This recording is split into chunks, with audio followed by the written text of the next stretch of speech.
சிறகடிக்க ஆசை சீரியல்ல அடுத்த வர எபிசோட்ல நம்ம நீத்து இருந்துட்டு ரவி கிட்ட போயிட்டு நான் உன்னை லவ் பண்றேன், நீ என்ன லவ் பண்றியோ இல்ல என்ன பண்றியோ எனக்கு தெரியாது, ஆனா நான் உன்னை தான் லவ் பண்றேன் அப்படின்ற மாதிரி சொல்லிடுறாங்க.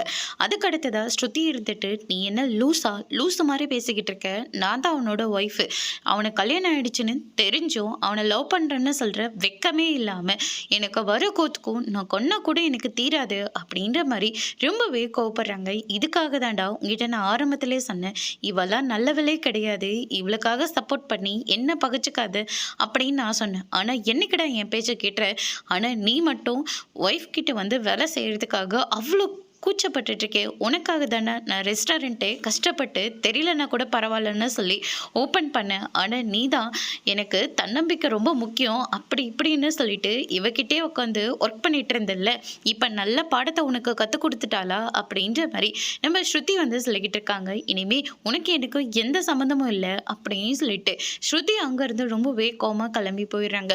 நீத்து இருந்துட்டு எப்படியாவது நம்ம ரவியை கல்யாணம் பண்ணியே ஆகணும் அப்படின்ற மாதிரி சொல்லிடுறாங்க. அதுக்கடுத்து ஸ்ருதி வீட்டுக்கு வந்த உடனே அவங்களோட எல்லா திங்ஸையும் எடுத்துகிட்டு போயிடுறாங்க. விஜயா இருந்துட்டு நான் இந்த பிரச்சனை எல்லாத்தையும் முடிக்கணுமா, கொஞ்சம் எனக்கு டைம் கொடு அப்படின்ற மாதிரியே சொல்கிறாங்க.